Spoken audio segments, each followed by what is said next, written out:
ఇప్పుడు నేనే ఉన్నాను ఇప్పటి వరకు వరే తింటున్నాను, అన్నమే తింటున్నాను. సడన్గా నేను ఇప్పుడు మిలిట్స్ వైపు టర్న్ అవ్వాలంటే చాలామంది చెప్పే కంప్లైంట్ ఏంటంటే మాకు డైజెస్ట్ అవ్వట్లేదు, అరగట్లేదు, ఎసిడిటీ ఫామ్ అవుతుంది, ఇలా చెప్తూ ఉంటారు. దానికి అంటే మన డైజెషన్ సిస్టమ్ కూడా దానికి అడాప్ట్ అవ్వడానికి 2-3 రోజులు టైం పడుతుందా, లేదంటే మనమే తొందరపడి డైజెస్ట్ అవ్వట్లేదని ఫిక్స్ అయిపోతున్నామా? అలాంటి వాళ్ళకి మీరు ఏం చెప్తారు సార్? మీ ప్రశ్నను ఆపోజిట్ చెప్తున్నాను నేను. Okay sir. లక్షల సంవత్సరాలు మనం మిల్లెట్స్ తింటూ వచ్చాం. రైట్. గడిచిన 50-60 సంవత్సరాల్లో వరి బియ్యం తింటున్నారు. అంటే మన పొట్ట అనాదిగా పచ్చన నాళం మొత్తం అనాదిగా మిల్లెట్స్ మీద ఆధారపడి ఉండింది. ఈ ఇండస్ట్రియల్ ఫుడ్ అని మీరేమి బియ్యము గోధుమలు ఈ మధ్య గ్రీన్ రెవల్యూషన్ పేరుతో పెద్ద మొత్తంలో పండించుకొని తినటం మొదలుపెట్టారు. అందులో అలవాటయ్యేదేమీ లేదు. సిరిధాన్యాల్ని మనం ఎలా వండుకోవాలి అని తెలియక అసిడిటీ అది ఇది అంటున్నారు. సిరిధాన్యాలకు వరి బియ్యానికి తేడా ఏంటంటే ఇందులో పీచు పదార్థం ఎక్కువ ఉంటుంది. ఎక్కువ అంటే వరి బియ్యంలో 0 ఉంది కాబట్టి. సో ఈ పీచు పదార్థం ఉన్న ధాన్యాల్ని వండుకునే విధానం వేరే సార్. దాన్ని రాత్రి నానబెట్టి ఉదయం వండుకోవాలి, ఉదయం నానబెట్టి సాయంకాలం వండుకోవాలి. అలా చేస్తే మీకు ఏ ధాన్యంతోనూ ఏ ఇబ్బంది ఉండదు, ఎవరికీ ఉండదు. 2 రోజులు 3 రోజులు వెయిట్ చేయాల్సిన పని కూడా లేదు. దానికి తోడు ఇంకొక అతి వైజ్ఞానికమైన కారణం ఉందమ్మా. ఎందుకు ఇలా అందరికీ అయింది అంటే మన పొట్టలో సెలియక్ రీజన్ అని ఉంటుంది. అంటే పౌష్టికాంశాలని పీల్చుకునే సన్న పేగులు, పెద్ద పేగులు మొత్తం అక్కడ అతి అద్భుతమైన సహజీవనం చేసే సూక్ష్మజీవులని ఉంటాయి. గట్ మైక్రోబ్స్ అంటారు ఇంగ్లీష్. అవి గడిచిన 60 సంవత్సరాల్లో మెల్లిమెల్లిగా నాశనం చేసుకుంటూ వచ్చాం. ఎప్పుడు ఈ వరి బియ్యము గోధుమలు చక్కెర తినటం మొదలుపెట్టిన తర్వాత ప్యాథోజెనిక్ బ్యాక్టీరియా ఎక్కువయ్యాయి. సో దీనివల్ల మీకు మిల్లెట్స్ తినాల్సిన పని లేదు. ప్రపంచమంతా అలాగే ఇది తింటూ గ్యాస్ట్రిక్ ట్యాబ్లెట్స్ అని పెంటప్రోజోలు, ర్యాంటాకు, జాంటాక్ అని $1 బిలియన్ బిజినెస్ అది. అంటే మీరు అంటున్నట్టు మిల్లెట్స్ తినటం వల్ల అసిడిటీ రావట్లేదు. మీ పొట్టలో మైక్రోబ్స్, గట్ మైక్రోబ్స్ లేకపోవటం వల్ల ఆ సెలియక్ రీజన్, ఎపిథీలియల్ సెల్స్ అన్నీ నాశనం అవుతుండటం వల్ల గ్యాస్ట్రిక్ ప్రాబ్లం వస్తుంది. సో దాన్ని బాగు చేయాలంటే 60 సంవత్సరాల గ్యాస్ట్రిక్ ప్రాబ్లం ఉన్న వాళ్ళు కూడాను అండుకొరల అంబలి తాగితే 3 రోజుల్లో ప్రాబ్లం సెట్ అవుతూ వస్తుంది. మీరు అంబలి అని చాలా వీడియోలో చెప్పున్నారు సార్. ఎన్ని రకాల అంబళ్ళు ఉన్నాయి యాక్చువల్గా? ఎన్ని ధాన్యాలు ఉన్నాయో అన్నీ. అంటే ప్రతి ఒక్క ధాన్యం పీచు పదార్థం ఉండటం వల్ల అద్భుతమైన వైవిధ్యమైన సూక్ష్మజీవుల్ని తమపై ఆవాహన చేసుకుంటాయి. ఆ విధానం మనం జాగ్రత్తగా గమనించాలి. అండుకొర్రలు కానీ, కొర్రలు కానీ, ఊదులు కానీ, ఇంక్లూడింగ్ రాగులు కానీ దానిని మనం నానబెట్టి జావ కాచుకొని మట్టి కుండలో బట్ట కట్టి కిన్వ ప్రక్రియ అంటారు దాన్ని, ఫర్మెంటేషన్ ప్రాసెస్. అది 7-8 గంటలు జరిపిన తర్వాత తాగితే అందులో సూక్ష్మజీవులు నివసించడం మొదలు పెడతాయి. ఆ పీచు పదార్థం, పిష్ట పదార్థం, కార్బోహైడ్రేట్ అండ్ ఫైబర్ ఆ కాంబినేషన్లో వైవిధ్యమైన సూక్ష్మజీవులు వస్తాయి. బియ్యం, వరి బియ్యంతో రావా వస్తాయి, కానీ అక్కడొచ్చే సూక్ష్మజీవులు మనకి అంత మంచి చేసే సూక్ష్మజీవులు కావు. కొద్దిపాటు ఒక 0.5% ఉండొచ్చు, కానీ మీకు 100% మీ పొట్టలో ఈ అద్భుతమైన గట్ మైక్రోబ్స్ అంటారు, మైక్రోబయోమ్ అంటారు. అది రావాలంటే పీచు పదార్థం ఉన్న ధాన్యాల మీదే ఈ సింబయాటిక్ గట్ మైక్రోబ్స్ తయారవుతాయి. 1950 ఆ ప్రాంతంలో మీరు సగటు మానవుని పొట్టలో ఉన్న సూక్ష్మజీవుల ప్రమాణం ఎంతంటే 2.1 కిలోస్ ఉండేది. ఓకే, ఇప్పుడు 1.1 కిలోస్కి దిగజారు, సగానికి పైగా. అది కారణం మీరు తింటున్న వరి బియ్యం, గోధుమలు, చక్కెర ఇవన్నీ. మరి బ్రౌన్ రైస్ తింటే పర్వాలేదు, బ్లాక్ రైస్ వచ్చాయి. బ్రౌన్, బ్లాక్, గ్రీన్ అన్ని రైసులు ఒకటే, ఉండేది 0.2 గ్రామ్స్ నారు. ఇదంతా అవగాహన లేక ప్రజలు మాట్లాడుతున్నారు. మీరు ఏ వరి బియ్యం తిన్నా మీకు రోగం ఖాయం. కానీ మీరు 140 రకాల జబ్బులు ఓన్లీ మిలిట్స్ తింటేనే 140 మీకు తెలుసు కాబట్టి, మీకు తెలియని రోగాలు ఇంకా 140 కూడాను బాగవుతాయి. నిజమా సార్? నిజం, 100%. రెండో మాట లేదు ఇందులో. అంటే ఇప్పుడు మీ ఉద్దేశ ప్రకారం క్యాన్సర్ అనేది రోగమా లేకపోతే ఒక విటమిన్ డెఫిషియన్సీ అంటారా? ఏదైనా రోగమే. దానికి కారణాలు మీరు విటమిన్ డెఫిషియన్సీ అని ఇదని అదని మీరు చెప్పుకుంటున్నారు, కానీ రోగం రోగమే. దాన్ని కూడా మీరు తగ్గిస్తాను మీ ఫుడ్తో? నేను తగ్గించేది ఏం లేదు, రాకుండా చూసుకోవచ్చు. తగ్గించేది చాలా చిన్న మాట. నీ జీవితంలో ఎప్పుడు ఏ రోగం రాకుండా జీవించాలంటే ఉన్న దారి ఒక్కటే, అది సిరిధాన్యాల రహదారి. ఎందుకంటే వైజ్ఞానికంగా నీ పొట్టలో గట్ మైక్రోబ్స్ ఉంటే నీ శరీరంలో ఉన్న జీవకోశాలు చేయలేని జీవ ప్రక్రియలన్నిటినీ తన భాగంగా చేస్తూ మీతో సహజీవనం చేసే ఆ గట్ మైక్రోబ్స్ని, అంటే నిజమైన డాక్టర్, మనం చంపుతూ వస్తున్నాం. అందుకే ఇన్ని రోగాలు.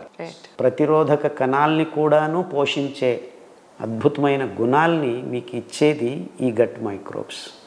అంటే మీరు ఇన్ఫెక్షియస్ డిసీజెస్ కానివ్వండి, క్రానిక్ డిసీజ్ అవ్వండి, అక్యూట్ ప్రాబ్లమ్స్ కానివ్వండి, అన్నిటికీ మూలం ఈ అసమతులనం, మైక్రోబియల్ ఇంబ్యాలెన్స్ అంటారు. సో మీరు గట్ మైక్రోబ్స్ని సమృద్ధం చేసుకునే ఒకే విధానం పీచుగల ఈ ధాన్యాలే, ఇంకేమీ లేవు.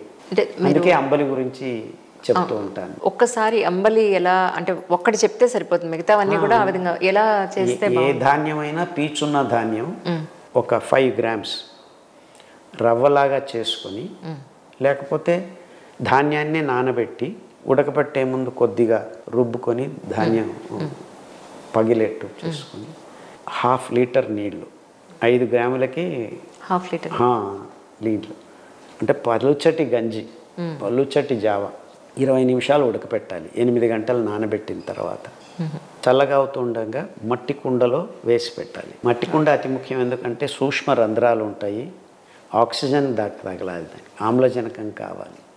ఆమ్లజనకం లేకపోతే అనరోబిక్ బ్యాక్టీరియాలు వస్తాయి.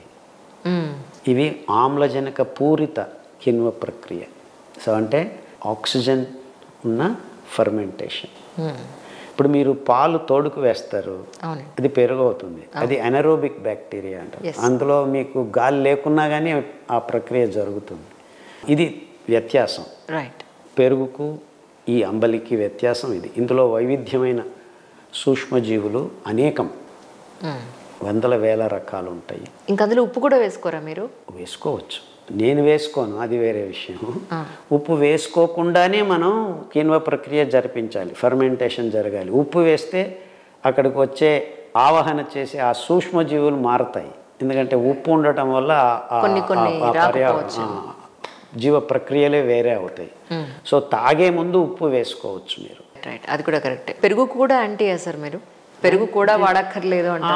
నేనేం వాడక్కర్లేదు అన్నను, కానీ నిజమైన పెరుగు దొరకదు అని చెప్తున్నా. నిజమైన పాలు లేనప్పుడు పెరుగు ఎక్కడి నుంచి వస్తున్నాం? చాలా సింపుల్ లాజిక్. అవును సార్. మీకు పాలే లేవు ఇక్కడ. ఇప్పుడు మీకు దొరుకుతున్న పాలన్నీ కలుషితమే. కలుషితం కాకపోయినా మీరు వాణిజ్యీకరణ ప్రకారం ఐవీఎఫ్లు, స్టెరాయిడ్స్, యాంటీబయాటిక్స్ వాడి ఎక్కువ పాలు తయారు చేస్తున్నారు. ఆ పాలల్లో ఈ అంశాలన్నీ వస్తాయి. కొద్దిగా ఫర్మెంటేషన్లో తక్కువైనా కానీ ప్రమాణం మాత్రం మీకు ఈ కెమికల్స్ది దొరుకుతూనే ఉంటుంది. దానికి తోడు ఇంకా ఇబ్బందికరమైన విషయం ప్లాస్టిక్.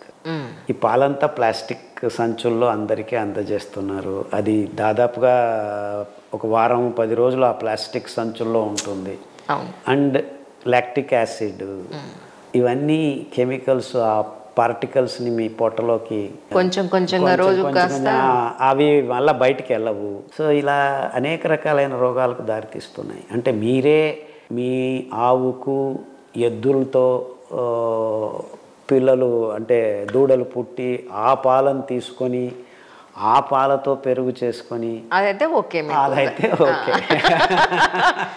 No problem. కానీ మీకు ఐవీఎఫ్ చేయకుండా దూడలు పుట్టిన ఆవుల పాలు దొరకటం నా అభిప్రాయంలో ఆల్మోస్ట్ నిల్. అంతస్తులు, ఆస్తులు, అధికారాలు, రాజరికాలు ఇవి సంపాదించడం అన్నీ ఒకసారి పక్కన పెట్టి తరతరాలు ఆరోగ్యంగా బతకాలి అని అంటే మాత్రం ప్రతి ఇంటికి లేదంటే అట్లీస్ట్ ఒక 2-3 ఇళ్ళకి ఒక ఆవు ఒక గేదె లేదు అని అంటే పాడి పంటలన్నీ కూడా బేసిక్గా ఇంట్లో ఉంటే కనుక అట్లీస్ట్ కలుషిత ఆహారం ఆకుకూరలు కాయగూరలు కొన్ని పాదులు పెట్టుకున్నా కూడా మన ఇంట్లో మనం ఆ ఇంటి వరకు ఆ ఫ్యామిలీ వరకు పండించుకున్నా కూడా పెద్దగా ప్రాబ్లం ఉండదేమో. చైనాలో ఎవరింట్లో వాళ్లే కొంతవరకు పండించుకుంటారట. ఈ విషయంలో మీకేమనిపించింది? I don't believe that it is true అమ్మ. ఎవరు ఇప్పుడు ప్రస్తుతం ఆధునిక జీవన విధానంలో తమ పాలుగా తమ పంటల్ని తాము పండించుకునే ఆ సంస్కృతి చాలా దూరం అయిపోయిందమ్మా. అలా చేస్తే బాగుంటుంది, కానీ పారిశ్రామిక విధానంలో ఆహారాన్ని తయారు చేసి క్లౌడ్ కిచెన్స్, సైబర్ కఫేలు, జొమాటో స్విగ్గీల సాంప్రదాయాలు ప్రపంచమంతా వ్యాపిస్తున్న ఈ సందర్భంలో ఇంకా ముందుకు వెళ్ళి డ్రోన్స్ మూలకంగా GPS స్మార్ట్ ఫోన్లతో నీవు తిరుగుతున్నా కానీ నీ నోటికి అందజేసే ఈ వ్యవస్థని శుభ్రంగా స్థాపిస్తున్నారు వచ్చే తరాలకు. జరుగుతుందా జరగదా అనేది విషయం కాదు ఇక్కడ. మనకు ఆరోగ్యమైన జీవనానికి కావలసిన అంశాల్ని వచ్చే తరాలకు అందజేసే ఇచ్ఛాశక్తి ఉన్నదా లేదా అనేది మొదటి ప్రశ్న. ప్రస్తుతం నాకైతే ఆ ఇచ్ఛాశక్తి ప్రజల్లో తమ ఆరోగ్యాన్ని చూసుకోలేకనే కష్టపడుతున్నారు. ఇంకా వచ్చే తరాల ఆరోగ్యం గురించి ఆలోచించే శక్తి లేదనిపిస్తుంది. మూలంగా జరుగుతున్నది ఏంటంటే మనం ప్రశ్నలు అడగకుండా ఇన్ని రోజులు ఈ కార్పొరేట్ ఫుడ్ని మన జీవితంలో భాగంగా చేసుకున్నాం. అదే నేను మీకు చెప్పాను, బజారు పళ్ళు, బజారు పాలు, మంచినీళ్ళ బాటిల్ తెచ్చుకున్నారు, ప్లాస్టిక్ బాటిల్లో తాగనన్నారు, కాఫీ టీలు తాగనన్నారు. ఇంకేం తింటారు ఏం తాగదంటే ఫ్రూట్స్ తెప్పిస్తుంటే బజారు పళ్ళు వద్దు అన్నారు. అంటే మనం దేహం ఒక ఆలయం లాంటిది, అంటే దేవస్థానం లాంటిది. ప్రతి జీవిలో దేవుడు ఉన్నాడని మనం ఆ సంస్కృతి మన భారతదేశంది. కరెక్ట్. అంటే ప్రతి జీవిని మనం దేవుడిలాగా కొలవాలి అనేది. అలాంటప్పుడు మన దేహాన్ని మన దేవస్థానాన్ని ఈ కల్మషాలతో నింపుకొని అనారోగ్యభరితం చేసుకోవటం ఎంతవరకు సబబు అనే ప్రశ్న మొదటిగా రావాలి అందరికీ. అంటే నా దేహం శుభ్రంగా ఉంచుకోవాలి, దానికి కావాల్సింది ఏమిటి, అది అతి ముఖ్యం. It's just not being healthy. ఆ ఆత్మకు కొద్దిగా గౌరవం భక్తి ఉండాలి. అంటే నాలో ఉన్న ఆత్మకి నేను గౌరవించాలి, భక్తిని చూపాలి. మీ ఆత్మకు మీ దేహానికి మీ ఆరోగ్యానికి పూరకంగా ఉన్న వాతావరణాన్ని మనం సృష్టించాలి అనే ఒకే ఒక ఉద్దేశంతో నేను అమెరికా నుంచి తిరిగి వచ్చాను.